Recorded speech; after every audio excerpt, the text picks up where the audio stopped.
What's up folks? Holy Week ngayon. Pero kahit Holy Week ngayon, kailangan magpakain ng alaga. Etong si Agnes, matamlay kaninang umaga pa yan. Nagpaparandam na ata.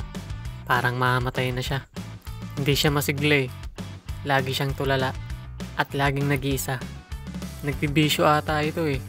Makikita nyo naman matamlay siya. Medyo wala na rin yung balahibo niya sa likod. Baka sign na yan. Itong dalawa naman makulit. Hindi ko alam kung ano pinag-aawayan. Hindi ko nga rin alam kung naglalaro lang din sila eh. Basta trip nila yan. O kaya nagpa-practice. Para paglaki, pwede nang mambuli. Hindi rin makobra yung puti dyan eh. Hindi pa tumutubo yung sungay. Buti yung itim may sungay na. Kaya mas lamang ang may sungay.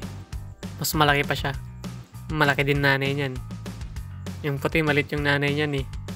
Yung orange, bansot ba? So ayun, sumakay na nga siya. Yan pala yung gusto. Ayaw kasi pagbigyan eh. Lalaki nga kasi yung puti. Pareha silang lalaki. Maungulangot muna ako. Parang may lumalabas eh. Ayan sila kumakain. Medyo hindi nila trip yung yung dahon. Hindi kasi Carabao grass yan eh. Kung nabigo man siya sa isa, baka eto, dito siya makadali. Babae ang tupa na yan. Maganda pa ang kulay. May itim. Dalmatian siguro yan. Oops. Ayaw talaga. Nagdala na rin ako ng tubig. Kasi sobrang init kanina eh. Sabi ng tatay ko, alas 9 pa daw niya pininom to. Kaya sigurado uhaw na ako tong mga to. O, diba? Pinatawag ko sila para uminom. Uhaw nga sila.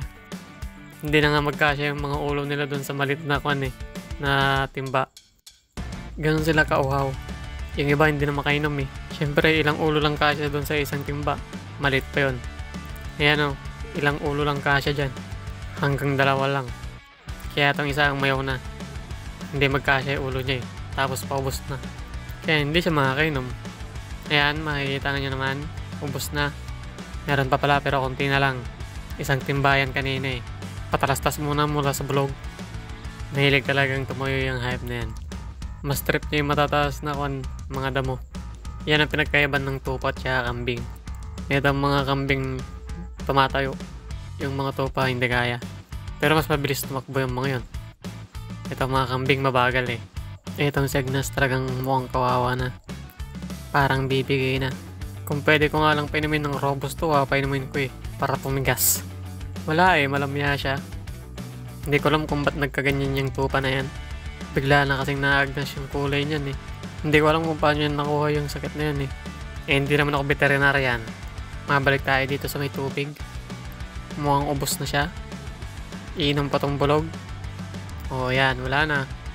Wala nang ulong pwedeng magkasya. Malaki ulo niyan eh. Malaki pa yung sungay. Pilitin mong sumingit ng isa, wala na talaga. Hindi na pwede. Pilit mo ah.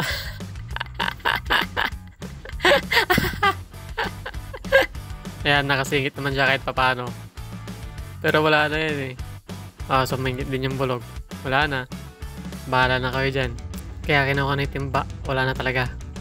Lalagyan ko na ng ulit. Kaya magtitimpla ako ng panibago. Lalagyan ko lang ng asin yan. Miracle asin. Tapos tubig. Yan o, ang ganda. Masarap talaga yung timpla ko. At pag napuno na yan, pwede ka nang ipainom. Hanggang magsawa sila. So magpapatuloy ang kanilang pag-iinom hanggang mapawi ang kanilang uhaw. Yawn! 4 na ulo sa isang timba. Baka naman. Kinakagat-kagat niya pa. Tubig yan, hindi yan damo. Yung mga topa naman ang iinom ngayon. Nauna yung mga kambing eh. Tingnan nyo naman nasa guhit na agad yung tubig.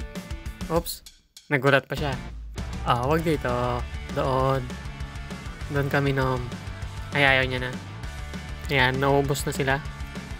Mukhang nakainom na ang lahat Napansin ko nawawala yung bulog.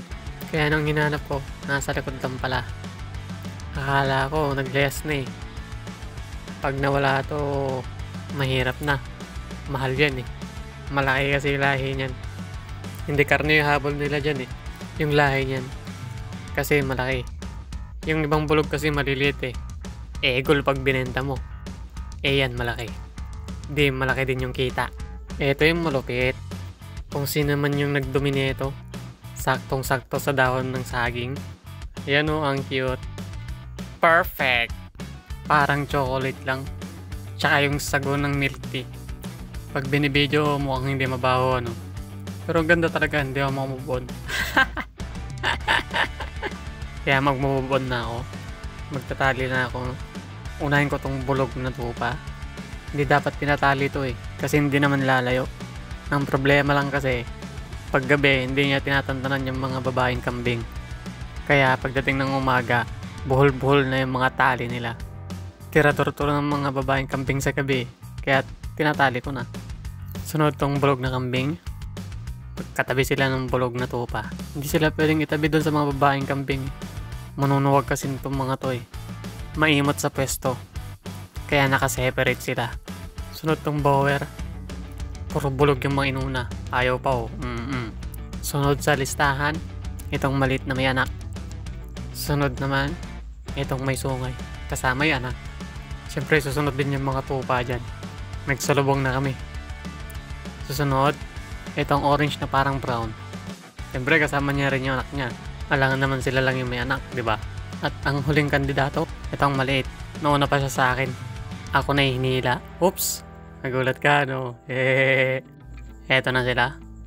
Masaya na silang nakauwi sa kanilang mga tahanan. Yun, no? Home sweet home, eka nga.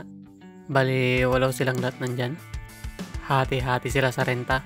Libre kuryente at saka tubig na yan. So, yun lang. Salamat ulit sa panonood. Next time!